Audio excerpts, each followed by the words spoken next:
খুবই লোভনীয় এবং ইয়ামি একটা বার্গার আজকে আপনাদের সাথে শেয়ার করব। আর ঘরে থাকা উপকরণ দিয়ে কিন্তু আজকে এই বার্গারটা তৈরি করব। ফুল ভিডিওটা যদি না টেনে দেখেন তাহলে বুঝতে পারবেন খুবই ইয়ামি এই বার্গারটা। বাচ্চা বুড়ো সবাই কিন্তু খুব মজা করে খেয়েছে। তো আশা করছি সবাই আমার সাথে থাকবেন, ফুল ভিডিওটা না টেনে দেখবেন।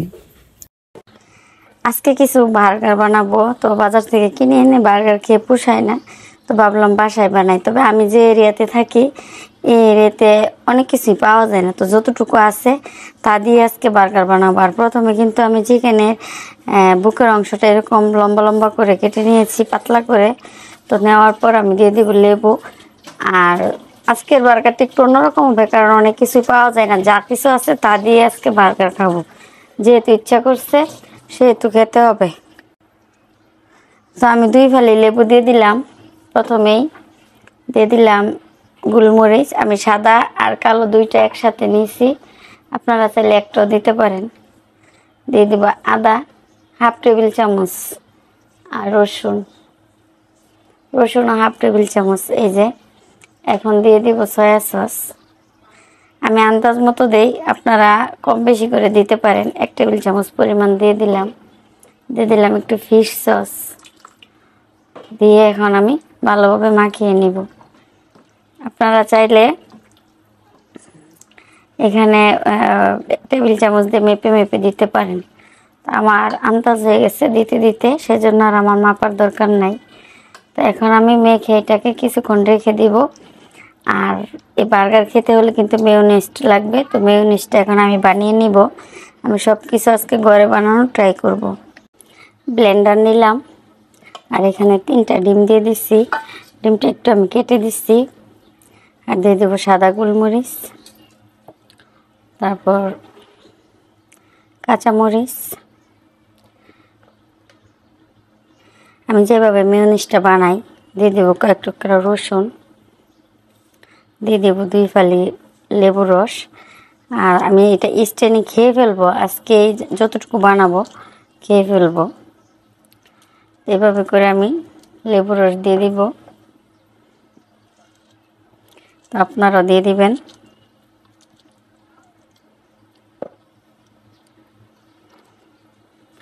আমার যেহেতু ক্যামেরাম্যান নাই, আমি নিজেই ক্যামেরাম্যান, তো আমারটা আমি যেভাবে পারি যতটুকু পারি কাজ করার চেষ্টা করি আর কি।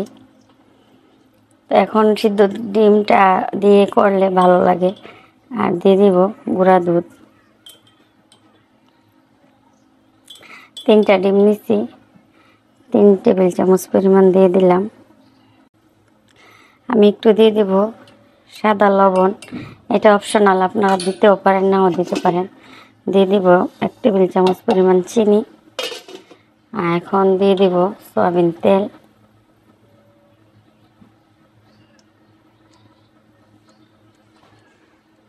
বাস, এখন এটাকে আমি ব্লেন্ড করে আনবো।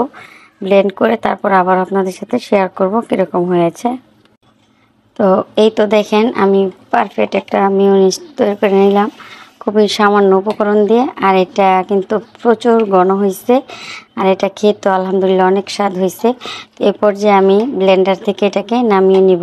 এই তো দেখেন কতটা ফ্লাফি হয়েছে আর কতটা ঘন হয়েছে। তো যাক আলহামদুলিল্লাহ, বাসায় কিন্তু আপনারা এইভাবে মেয়োনিজটা তৈরি করে নিতে পারেন, বাজার থেকে চড়া দামে কিনে না এনে। তো আমি এখন এটাকে একটা বয়মে ঢুকিয়ে নিব, তারপর আবারও আসতেছি পরবর্তীতে কি কি কাজ করব। তো মুরগির মাংসটা রান্না করব এখন। একটা প্যান বসাই দিলাম, চুলার জালও ধরিয়ে দিছি। এখন দিয়ে দিব বাটার, আপনারা চাইলে এটা তেল দিয়েও করতে পারেন। তো বাটার তেল দুইটা মিক্সড করে করলে খেতে ভালো লাগে। তো এই পর্যায়ে আমার বাটারটা গলা পর্যন্ত আমি ওয়েট করব।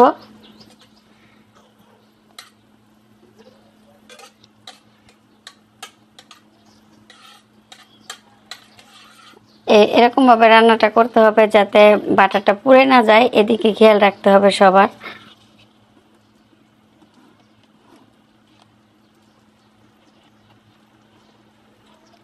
বাটার পুড়ে গেলে কিন্তু এটা ফ্লেভার নষ্ট হয়ে যাবে। এখন কিন্তু অলরেডি গলে গেছে। এখন আমি দিয়ে দিব কিছু পেঁয়াজ কুচি,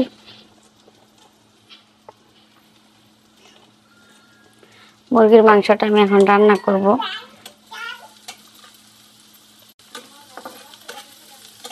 আসলে একটা কিছু যখন রান্না করবেন তখন বাচ্চারা অনেক বিরক্ত করে। আমার বেলা এরকম, এখন আপনাদের বেলা কিরকম আমি জানি না, মানে সবাই ডিস্টার্ব করবে। তো রেডি হলে তো সবাইকে দিব, তার মধ্যে কিন্তু ওরা ডিস্টার্ব করা শুরু করে দিবে। তো এখানে আমি আরেকটু তেল দিয়ে দিব, অল্প 1 চামচ পরিমাণ আমি তেল দিয়ে দিলাম। বাটারের পরিমাণটাই বেশি দিয়েছি। এখন আমি এটাকে হালকা করে ভেজে নিব, একদম বেশি করে ভাজবো না কিন্তু। মোটামুটি কিন্তু ভাজা হয়ে গেছে। এ পর্যায়ে আমার ম্যারিনেট করা মাংসগুলি আমি দিয়ে দিব।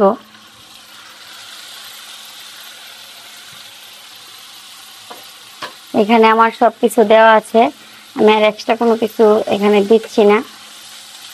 কিছুক্ষণ আমি ভেজে নিব।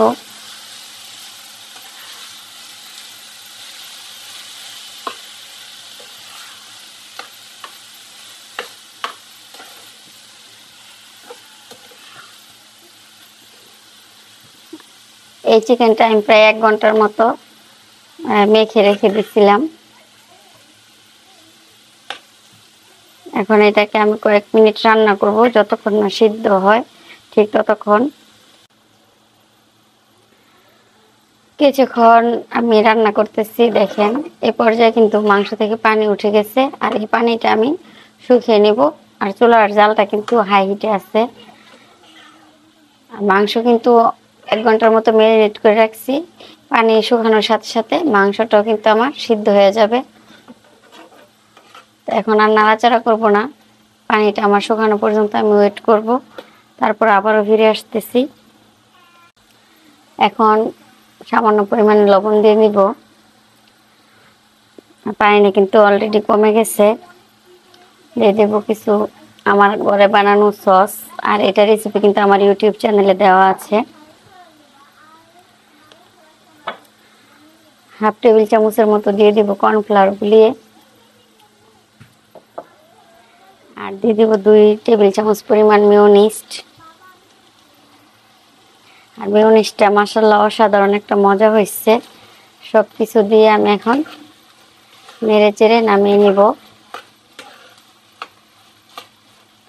এইটা দিয়ে আমি আজকে বার্গারটা বানাবো। আলহামদুলিল্লাহ, বার্গারটা খেতে খুবই মজা হবে।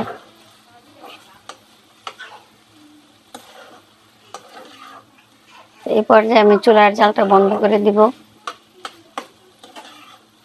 আপনারা এইভাবে ট্রাই করবেন, ভাল লাগবে খেতে। আশা করছি সবার পছন্দ হবে। তো চুলার জাল কিন্তু আমি বন্ধ করে দিলাম। এখন আমি মাংসটাকে নামিয়ে নিব। ঠান্ডা হওয়া পর্যন্ত আমি ওয়েট করব। তার পরবর্তী প্রসেস আপনাদের সাথে শেয়ার করব। তো আমি এখানে বার্গার বান নিয়েছি। আর বানগুলি কিন্তু আমি বাজার থেকে কিনে আনছি। আর দেখতে খুবই সুন্দর। তো এই বানগুলি এখন আমি মাঝখান দিয়ে কেটে নিব। তো আপনারাও কিন্তু এভাবে কিনে আনতে পারেন। আর এভাবে আমি মাঝখান দিয়ে কেটে নিব।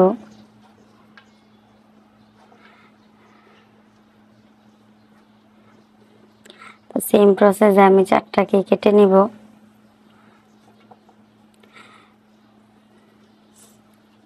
প্যানটা গরম হয়েছে, এ পর্যায়ে আমি বাটার ব্রাশ করে দিব।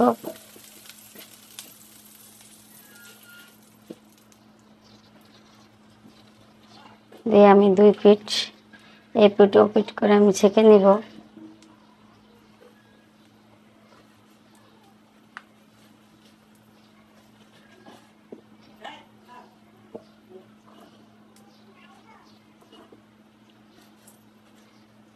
এরকম সবগুলিকে আমি একটু লাল লাল করে নিব।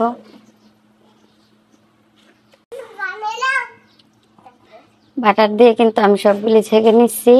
আর এটি খুবই সফট, আর কালারটা অনেক সুন্দর। তো এখন আমি ভিতরে কি কি দিব তো চলেন দেখি। তো এখন আমি দিয়ে দিব সস। আর এটাও কিন্তু আমার ঘরে বানানো সস। তো আপনাদেরকে একটা বানায় যদি দেখাই তাহলে কিন্তু আপনাদের বুঝে ফেলবেন যে আমি কিভাবে বানাইছি। আর এটা বানানো সহজ। এখন দিয়ে দেবো আমি ঘরে বানানো মেয়োনিজ। আর মেয়োনিজটা একটু খাইতে যেহেতু মজা লাগে একটু বাড়াই দিয়ে দিলাম। তো আমি কিন্তু এখানে এই যে মাংস দিয়ে দিলাম, আর মাংসটা কিন্তু লম্বা লম্বা হওয়াতে অনেক সুন্দর লাগতেছে। আমি অনেকগুলি মাংস দিচ্ছি। এখন দিয়ে দেবো কিছু চিজ। এটা না দিলে কিন্তু খেতে ভালোই লাগে না। আর আমি বললাম না যে আজকে আমার বাসায় যা আছে আমি তা দিয়েই কিন্তু আজকের এই বার্গারটা বানাবো। আমার কাছে যতটুকু আছে ঠিক ততটুকুই আমি দিচ্ছি।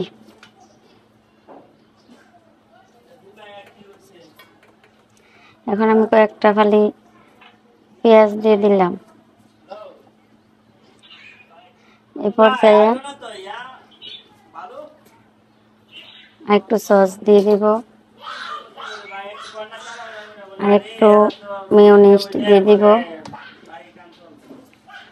তারপরে দিয়ে দিব আবার চিজ। বাস দিয়ে এখন আমি ঢেকে দিব। তো এইভাবে করে আমি সবগুলি বানিয়ে নিব। তো আশা করছি আপনাদের কাছেও ভালো লাগবে সেম প্রসেসে যদি বানাই নেন। আমি সবগুলি বানিয়ে কিভাবে আবার আমি চুলাতে এগুলিকে কুক করব এটাও শেয়ার করব আপনাদের সাথে। এখানে যেহেতু ওভেন নাই তো আমি একটা বড় হাঁড়ির মধ্যে স্ট্যান্ড দিয়ে দিলাম, আর এখানে দিয়ে দিলাম 4টা বার্গার। এই তো 4টা বার্গার দিয়ে দিলাম রেডি করে। তো এখন আমি ঢাকনা দিয়ে ঢেকে দিব, দিয়ে 5-7 মিনিট যতক্ষণ লাগে এটা গরম হতে ঠিক ততক্ষণ রেখে তারপরে নামিয়ে নিব। এই হাঁড়ির মধ্যে বসাইছি, আপনারা অলরেডি দেখছেন। তো দেখি ভিতরে এটা কি অবস্থা হয়েছে। এই তো ঢাকনা কিন্তু আমি তুলে দিলাম, আর অলরেডি কিন্তু আমার গরম হয়ে গেছে, আর চিজটাও গলে গেছে। এটা চিজ গলে গেলে কিন্তু হয়ে যাবে। তো আমি এই পর্যায়ে নামিয়ে নিচ্ছি, নামিয়ে আপনাদের সাথে আবারও শেয়ার করব। তো আলহামদুলিল্লাহ নামিয়ে নেওয়ার পরের অবস্থা দেখেন, মাশাআল্লাহ খুবই সুন্দর হয়েছে। আর সবাই কিন্তু খুবই ইয়ামি করে খেয়েছে। তো ভালো লাগলে সবাই লাইক শেয়ার কমেন্ট করে